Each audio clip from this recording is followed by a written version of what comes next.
철결핍성 빈혈, 영어로 아이언 데피션시 아네미아인데요. 정의는 체내 총 철분량이 감소돼가지고 적혈구 생성에 필요한 철분이 부족해져서 생기는 가장 흔한 형태의 빈혈이다. 철결핍성 빈혈, IDA의 원인은 뭐냐? 일단은 공급이 감소되는 경우죠. 그래서 이제 철분이 부족한 음식을 먹었다든지, 그다음에 이제 흡수 장애, 많이 들어오긴 들어왔는데 흡수 장애가 있는 경우, 위절제술을 했든지 셀리악병, 또 만성 위 질환에 의해서 철염산이 안 나온다든지 이런 경우가 흡수 장애가 되는데요. 이 흡수 장애 단계도 이렇게 흡수가 아예 위장 관서부터 안 되는 경우도 있지만, 설령 흡수가 되어도 이 장세포 내로 흡수가 되어도 염증이 있다면 헵시딘이라는 그 프로테인을 많이 증가시킵니다. 이 헵시딘 관련은 이 전 영상에서 철분의 흡수 및 순환에 대한 영상이 있으니까 그것을 보고 오시면 좋은데요.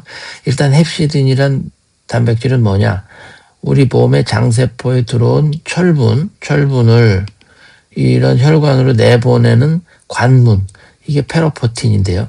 이 페로포틴을 막았다 띄었다 해가지고 철분량을 조절해주는 단백질인데, 염증이 생기면 이 헵시딘 단백질이 증가가 돼서 이걸 막아가지고 철분이 혈액 내로 오는 걸 억제합니다. 그러니까 결과적으로 아이언 데피션시를 유발하는 거죠, 염증이. 그리고 또 하나, 직접 사이토카인을 만드는데, 이 사이토카인 자체는 우리가 적혈구를 만들도록 자극하는 에리소포에틴을 저하시키고, 그다음에 골수 전구세포가 이제 생기면 골수에서 막 증식을 내서 이제 만들어진 그걸 억제하고, 또 적혈구 자체도 수명을 단축시킨다. 그래서 염증도 결국 철결핍성 질환의 원인이 될 수 있다. 이렇게 되는 거죠. 그다음에 이제 공급이 되더라도 만약에 계속적으로 로스가 있다. 위장관이라든가 비뇨생식기, 월경과하다, 이런 특히 여성들, 그다음에 얼서라든가 이런 거로 해서 하여튼 만성적으로 실혈이 되는 경우, 이런 경우도 철결핍이 될 수 있고요. 그다음에 수혈을 많이 한다든지 이런 것들도 하여튼 손실. 그다음에 세 번째가 이제 수요 증가. 공급이 정상적으로 공급이 되더라도 요구량이 많아진다. 그러면 상대적으로 임신이라든가 급격한 성장기 이러면은 상대적으로 철결핍이 오겠죠. 그다음에 발생 기전을 한번 살펴보면, 철분이 이제 부족하게 되면 이제 먼저 저장철, 우리가 페리틴, 이 저장철이 감소가 시작되겠죠. 그러면 이때 이제 빈혈이 시작된다 이런 얘기죠. 그때는 이제 저장철이 감소하지만 어느 정도 받쳐주는 거죠. 운반철도 정상으로 존재해서 계속 공급이 되고 저장철이 계속 공급을 하니까 큰 문제 없이 적혈구 생성이 돼서 일어나는 단계인데, 이때는 이제 혈액 검사를 해보면 혈청 페리틴, 저장철의 정도를 나타내는 혈청 페리틴만 감소됩니다. 그래서 두 번째 단계는 이제 아무래도 저장철분이 이제 다 고갈되겠죠. 그렇게 되면 이제 슬슬 운반철분도 감소하면서 아무래도 골수에 철분이 부족한 전구세포들이 생기기 시작하고, 하지만 아직은 본격적인 빈혈은 심하지 않은 그런 상태로 되겠죠. 그 다음에 이제 저장철 다 없어지고 운반철도 없어진다. 그러면은 이제 헤모글로빈 합성이 줄어들기 시작하면서 전형적인 철결핍성 빈혈이 나타나는 것이죠. 그러면 이 철결핍성 빈혈이 생기면 어떤 증상이 오느냐? 공통적인 비특이적인 임상 증상은 이제 피로나 운동 능력이 감소되겠죠. 산소 공급이 안 되니까 당연히 근육세포도 산소 못 쓰고 하니까 이제 피로해지고 운동력 감소되고, 그다음에 이제 적혈구 자체가 허여지니까 헤모글로빈 양 감소로 인한 자체 색소 감소, 또 혈관 수축, 왜냐면 이제 보상작용으로 혈관 수축이 일어나서 혈액이 잘 안 가니까 좀 창백해진다. 그 다음에 이제 아무래도 운동을 할 때 아니면 평상생활을 할 때 산소가 부족하니까 심장이 일을 많이 해야 되겠죠. 그 다음에 좀 특이한 증상, 진행이 되면 이제 특이한 증상이 이제 이식증이라는 것인데, 기전은 좀 불명하지만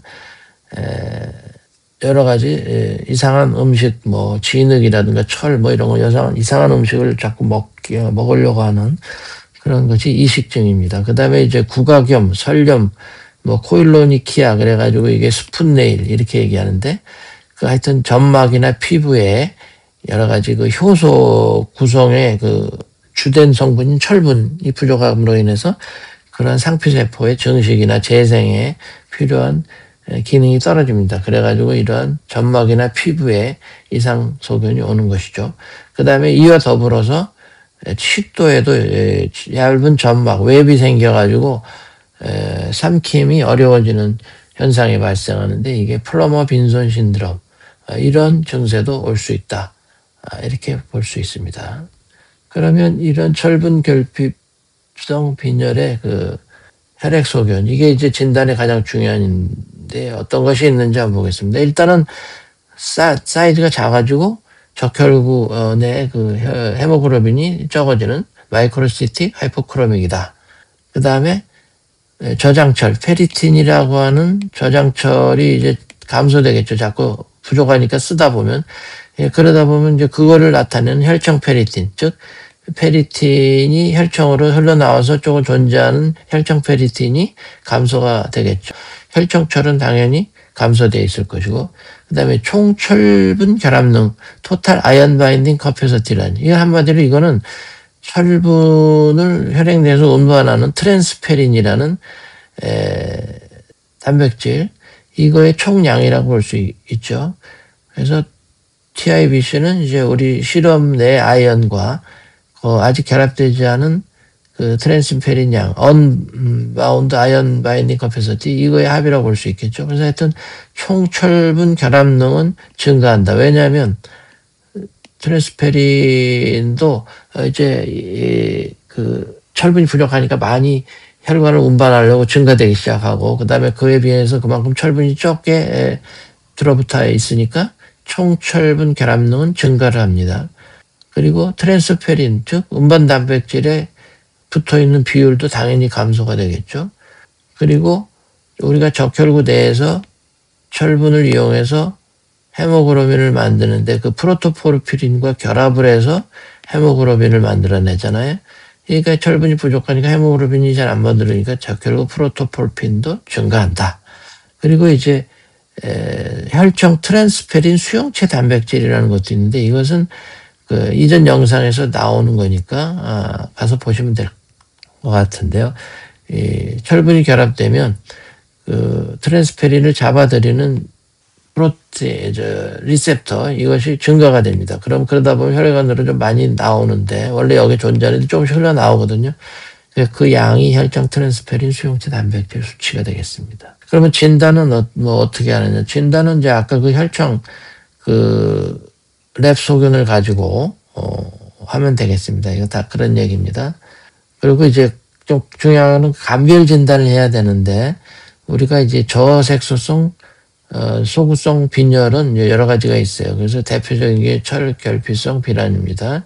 이것과 구별을 해줘야 될 게 이제 만성 염증에 의한 빈혈이고요. 그 다음에 약간 지중해 빈혈, 탈라세미아, 이거는 글로빈을 만드는데 문제가 생겨서 오는 거고, 그다음에 철적혈 모구성 빈혈, 이런 것은 철분을 이용을 못해서 그 에리스로블라스트에 철이 쌓여가서 생기는 그런 빈혈입니다. 그래서 요 철결핍성 질환의 가장 중요한 특징은 페리틴이 감소한다. 이것이 문제가 되는 거죠. 다른 것들은 페리틴이 쓰이지를 못하고 또 하기 때문에 올라가는데, 유일하게 페리틴이 감소되는 소견을 보인다. 이것이 철결핍성 질환의 아주 특징적이니까 그거를 살펴보면 철결핍성 질환을 알 수가 있죠.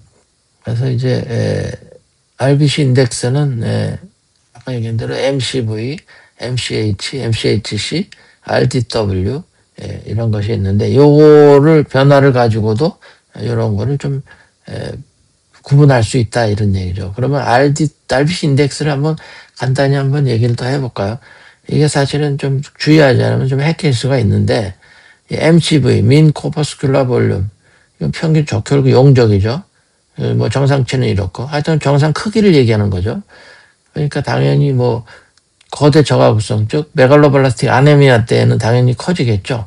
좀 철결핍성이나 지중해성 빈혈 이렇게 뭐 헤모글로빈을 못 만들 때 당연히 감소되겠죠. 그다음에 MCH 그 적혈구 하나에 들어있는 평균 적혈구의 양입니다. 이거는 절대적인 양이겠죠. 절대적인 평균 양. 그다음에 이제 MCHC 이거는 이제 적혈구에 하나의 적혈구에 들어있는 평균 그 헤모글로빈의 농도죠. 이건 상대적인 거죠. 그러니까 뭐 사이즈가 커진다든지 뭐 작아진다든지 그러다 보면 이게 이제 MCHC가 올라갈 수도 있고 내려갈 수도 있죠. 그다음에 이제 RDW, Red Cell Distribution Width 그래가지고 이게 조금 뭐 헷갈릴 수는 있는데 적혈구 분포 폭이다. 이건 뭐냐면 적혈구 크기의 변동성을 나타낸다죠. 불균질 정도다. 이게 무슨 의미냐면 이 혈액 이렇게 도발 검사를 딱 봤을 때 적혈구 숫자가 사이즈가 뭐 다양하게 뭐 큰 놈, 작은 놈, 뭐 이래가지고 크기가 굉장히 다양하게 나타난다. 그러면 작은 놈서부터 큰 놈까지 그 사이에 사이즈가 굉장히 여러 가지로 존재한다. 그러면 이게 분포폭이 넓은 거죠. 분포폭이 큰 거예요. 그러면 어떻게 됐어요? 이거는 불균질하다 이렇게 생각하면 돼요. 그러면 치료는 어떻게 하느냐? 치료는 이제 뭐 원칙은 이제 당연히 철분을 보충을 해주면 되겠는데 원인과 중증도에 따라서 그 방법은 좀 다를 수가 있겠죠. 그래서 우선 경구 철분제 치료 이것이 가장 일반적인 치료겠죠. 빈혈이 보상된 환자, 즉 빈혈이 있지만 그 증세가 크게 나타나지 않는 그런 사람들 이런 경우에 이제 철분 경구요법을 쓰면 되겠습니다. 그래서 뭐 여러 가지 형태의 철분제가 있는데요. 그 철분제는 이제 우리가 그 정제로 그다음에 액상으로 주사제 이런 형태로 크게 나와 있는데 우리나라에서 이제 제일 많이 보험 적용이 되면서 쓰는 게 이제 회로바이오 서방정, 그다음에 이제 액상제로는 회로백스액, 주사제는 베노페럼, 또 페린젝트 뭐 이런 것들이 있겠습니다. 그래서 하여튼 이런 철분제를 쓰는데 결국 경구 철분제 아까 페로바이오 같은 거 그거를 투여를 하게 되면 됩니다. 그래서 식사 전에 줘야 되고 그래야 흡수율이 가장 높고 또 흡수 증가를 위해서는 비타민 C 이것이 이전 영상에서 얘기를 했지만 그 FE3 비햄철을 햄철 흡수 잘 되는 이가로 만들어주는 환원제 역할을 하기 때문에 같이 하면 좋다 그런 얘기고 용량은 뭐 60에서 200mg 토탈 순수 아연으로 60mg에서 200mg을 하루에 주면 됩니다. 그래서 최대 200mg을 줬을 때 한 25% 정도 흡수한다고 보면 50mg이 합수가 돼야 되는데 이러면은 이제 우리가 그 정상의 경우에 만들어내는 헤모글로빈 양은 두세 배를 만들어낼 수 있다 이런 얘기입니다. 그래서 이제 그 문제는 위장관 부작용 때문에 문제가 생길 수 있는데 이럴 때는 뭐 최저 용량으로 투입을 해본다든지 격일제로 투입을 이런 방법을 좀 쓸 수도 있겠다. 네, 그런 얘기죠. 그다음에 이제 경구제 사용에 문제가 생길 경우 이제 철분 주사제를 쓰는데요. 이런 경우에 쓸 수 있다는 거죠. 그다음에 이제 수혈을 해줘야 되는 경우도 있는데 아주 심각한 빈혈, 헤모글로빈이 뭐 7, 8 이하로 떨어지거나 하여튼 혈액학적으로 문제가 심각하다. 즉각적으로 이 헤모글로빈 농도가 올려야 된다. 이럴 경우는 RBC, 백셀 수혈을 해줄 수도 있겠습니다. 그 다음에 이제 에리스로포이에틴 제제를 쓰는 경우도 있는데요. 만성 신장 질환에 의한 빈혈 같은 경우 에리스로포이에틴에 문제가 생겼다 그러면 줄 수가 있는데 뭐 에포카인, 네스포 이런 제제들이 있다. 이렇게 알고 계시면 되겠습니다. 오늘 영상은 여기까지 하겠습니다. 시청해 주셔서 감사합니다. 다음 시간에는 비타민 B12, 엽산 이것이 결핍으로 인해서 생기는 그 메갈로블라스틱 아네미아 이걸로 한번 영상을 만들어 보도록 하겠습니다.